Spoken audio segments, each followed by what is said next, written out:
Hey everyone, Chris Haddon with Hard Money Bankers here with another very, very cool video interview for our friends at Inman.com. Today I have a special guest. I have Chris Summers from the Summers team at Keller Williams, Center City, Philadelphia. Chris, thank you very much for taking time. Thanks for being with us. Thank you as well, Chris. I appreciate it. Yeah, no, I appreciate you. I appreciate you coming on. We have a cool topic here. We're going to dive in just a second, but just in case the people watching aren't familiar with you and your team and your work, could you give us a bit about your background, how you got into real estate, and what your business is like now? Sure. It's a good question. I have a very kind of interesting background, which parlayed well into real estate because I was a CPA for a few years. I worked for the government for a few years, in financial services for a few years. So, I came into real estate in 2004, and that background really kind of helped build a diverse business. And then over the years, as I got busier, my team grew. So fast forward to today, we have over a 20 person agent team, with a couple marketing people, that help on the marketing side as well, I guess, which we'll talk about shortly too. So it's a very large team. We sold close to 150 million in business last year, and looking forward to help anyone else out, for the future. Yeah, for sure. No, those are big numbers. If you wouldn't mind, what's the breakdown of the team like between buyers agents, listing agents, marketing people, assistants? Like how does that all flow with a team? It's a good question. Like, when someone comes on, sometimes people might be like, oh, I need a buyer's agent. Well, I think with my team, we want, people, that we have energy and synergy, and having buyer's agents are great. But over time, buyer's agents will turn a little bit more into listing agents sometimes. So a little bit of both. Obviously, when someone's newer that joins the team, Chris, they're going to be dealing with more buyers, maybe more, renters and, some leases and whatnot. But we had, a great agent, Julie Hankins, which we call New Construction Queen, join our team a couple years ago. And, really that's all she does is new construction listings, and, works with one of the top developers in the city. So I guess like anything else, it all depends. Got it. Okay. So running a team of that size definitely has a lot to do with the topic that we have today related to tech and agents and everything else. Very much works into how you're training and coaching and managing your team. So, right. This is why I have no hair, but go ahead. Okay. So the 3 tech tips for agents that we're going to cover today. You want to dive in with number 1? Sure. I think the number 1, and you asked about marketing people too, which I think kind of helps with some of these topics that we're about to discuss. I think really at the end of the day, to be organized and efficient, I think it starts with having a CRM. And I guess the question is well, what's the best CRM to have? I guess it's really just to have one. So for us, I think as the consumer, speed and response is critical. So we have a CRM. As soon as there's an inquiry, someone coming from Zillow, Realtor.com, was Remax.com, now Keller Williams, we want to make sure that potential prospect gets communicated to right away. So I think there's a lot of different CRMs out there, but to really hone in on setting it up, where you have an inbound marketing program. We use a company called Curator that helps with that, Chris. It was critical because if something comes in, that could be assigned to a team agent, could be a seller, could be a buyer, could be an investor, could be anyone, but it's really important to be organized and have a system of follow-up for the future too. My friend Chris Smith always talks about the fortune is in the follow-up, and that's key. So if you don't have a CRM, you're really missing out on not converting some business and staying on top of the business you already have. Yeah, I'm glad that you said follow-up, and that's something that we work at a lot here at HMB too, because as you know, we do a lot of things to get leads, to get the referrals that we get, everything else, they cost money, they cost time. The last thing you want to do is miss out on following up with someone that you've already brought in. Correct, and I guess what happens is that does happen with everyone. Now, how great that you are, and when it does happen, it's a nice reinforcement, to look at it positive or in a positive way. Hey, what could be done, to make your system better, to be more efficient, to be more effective, to have a higher conversion rate. Absolutely, conversion rate. Very, very good point. All right, moving on to number 2, video marketing. How do you see that working into your business and that of your team today? Well, like speaking of Inman, I would attend the Inman conference religiously, every year for many years. And, it's talked about year in and year out. And I think the stat that is still out there, 90% of sellers want video, or probably 100% of sellers want video, but yet a small percentage of realtors and brokers are actually doing it. It might be 10 or 15 or 20%.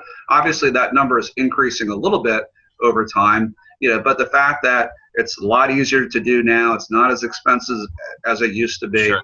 And then, it doesn't always have to be property videos. Videos could be something in the neighborhood, a new business opening, maybe something cool and innovative about the new project, where it doesn't have to be, me, this listing, ABC, it could be anything. And I think the more high-level videos that are out there that you as an agent are doing or your team is doing, well, obviously that just gets more exposure, gets more noticed over time, which could lead into more business and more growth, which I think that's really what everyone wants. Yeah, and like you said, there's just so many different ways that you can use video nowadays. It could be anything from the 15-second clips on Instagram stories or Snapchat. I mean, obviously, people want to see this stuff. They want to see behind the scenes. They want to see real life. That's why these social media add-ons have become so popular. And then also, like you mentioned too, a more built-out and professional use of video, like inside of a listing, for example.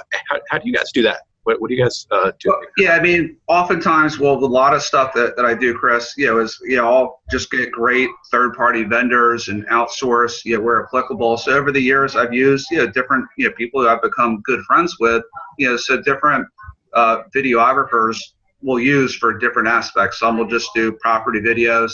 Some will help us out, with marketing, a new development, a new construction thing coming up where we might need, just a few more kind of bells and whistles to really have, just a high, powerful, just incredible video, which helps, promote, that community or development, because, a lot goes into that. So like anything else, it all depends. There's nothing wrong.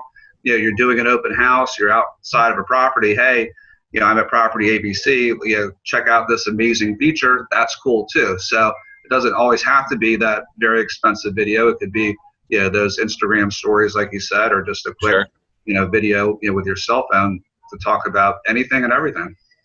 Now, have you found nowadays that people are more comfortable being on video, being amateurs, not like people who are on television or anything for a living, than people used to be in the past?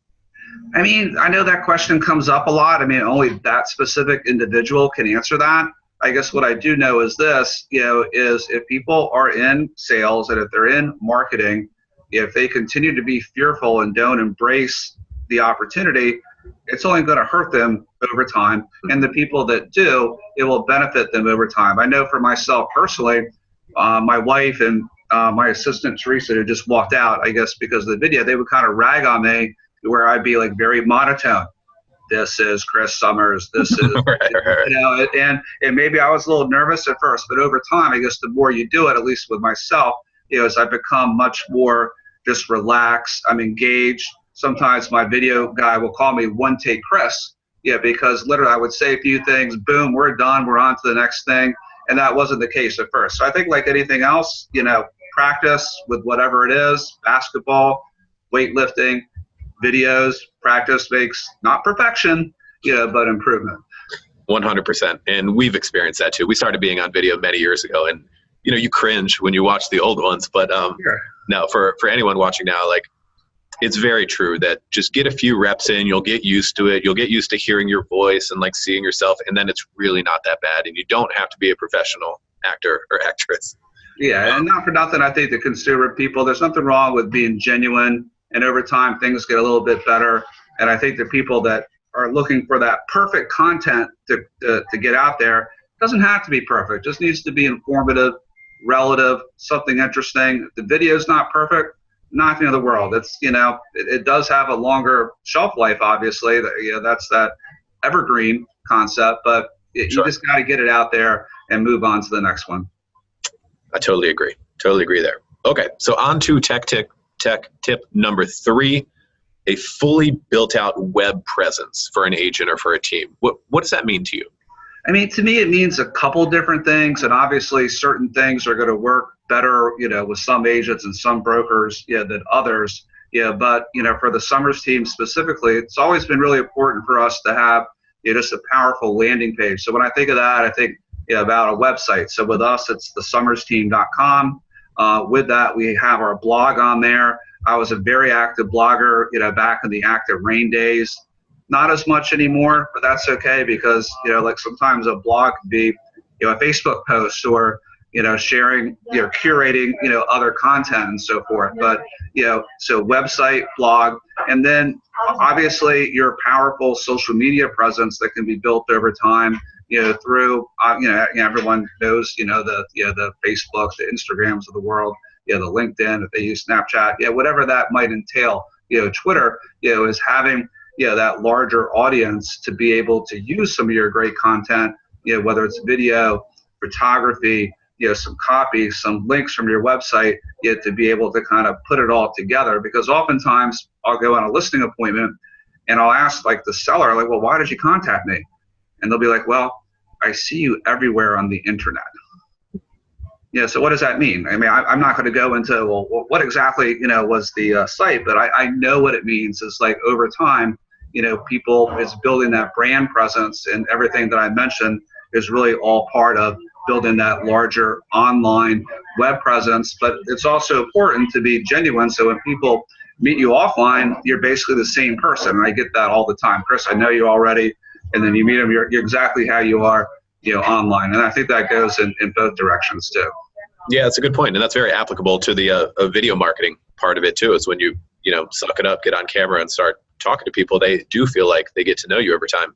And yeah, I like to definitely a few of the things that you mentioned there. And you're right, it does shift over time. I remember the active rain and the blogging days, and then your main site, it's shifted more towards social.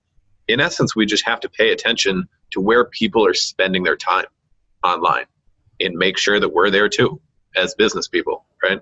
Yeah, I mean, things shift all the time. I remember when Zillow was just kind of growing, and I saw, some stats where, at least in our market, it's different for every market, that more of the younger, buyers and hipsters, fill in the blank, were spending more time on Zillow and Trulia than Realtor.com. So back then I made a business decision to spend a little bit less money on Realtor.com, or in fact, I think I phased it out altogether. I went all in with Zillow and Trulia, spending like a lot of money, and Zillow bought Trulia and whatnot, and I'm still active on there. I mean that's a side discussion, where that's always kind of sensitive, but you're right. You need to stay on top of these trends to determine where are you going to spend your marketing dollars, and in turn where are you going to spend more time building that brand presence, because it will shift from time to time. And when it does, oftentimes there's some things happening in our local market right now where shifts can happen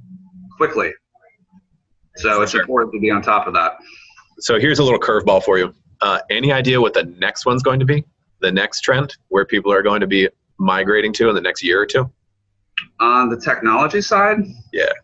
I mean, that's a really good question. I've learned to kind of take the wait and see approach, but be connected with people. And when it does happen, I might not be the first one making that shift, or the fifth or the 10th one, but I want to be, I guess they call that the early adopter stage, Chris, in that 10 to 20% and not beyond that, because oftentimes if you miss that kind of initial transition, you miss the opportunity to really gain a strong foundation, from day one. I do think, video is going to continue to, to grow.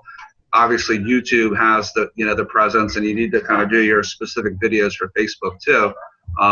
But what the next one is, I'll let those fantastic startups do their thing, right. Hopefully be very successful, and I'll kind of jump on board when it makes sense.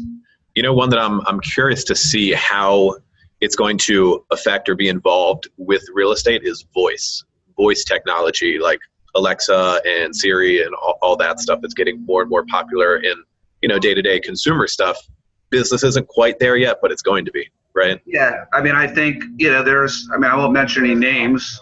Well, one might be where I just joined, the artificial intelligence, platform or that type of technology, to kind of be integrated with everything that you do. Again, getting back to effectiveness, being efficient. That's part of the voice, technology, and that will be, kind of interesting to come. And, I think, with these real estate companies, some technology companies and so forth, what they're rolling out in the future, is going to be important, to A, their agents, B, the consumers as well, and C, ultimately what that will mean in market share. Yeah, very, very interesting stuff to come. So, okay, quick recap.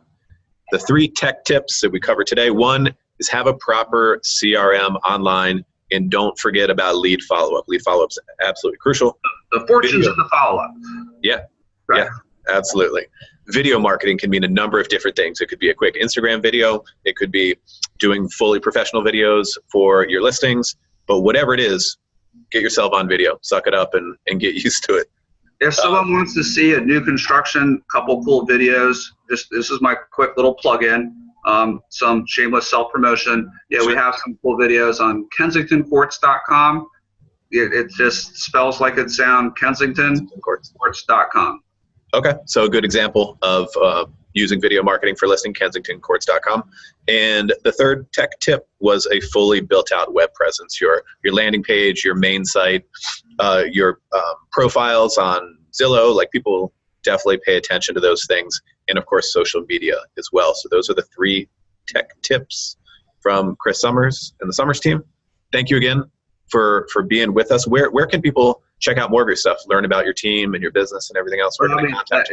That gets back to that brand presence we talked about. So our website's in the process of being updated, hopefully in the next week or so. So they go to now, it might not be completely refreshed. So make sure you see it again, but that would obviously be thesummersteam.com, TheSummersteam.com. And then, on Facebook, the Summers Team of Philadelphia, Instagram, the Summers Team, it all kind of comes together. So any of those platforms, Chris. Okay, great stuff. Well, again, thank you for taking the time. We appreciate it. And we will talk to you again soon. Thank you for having us. Let's all, have a kick-ass 2019 and beyond. Absolutely.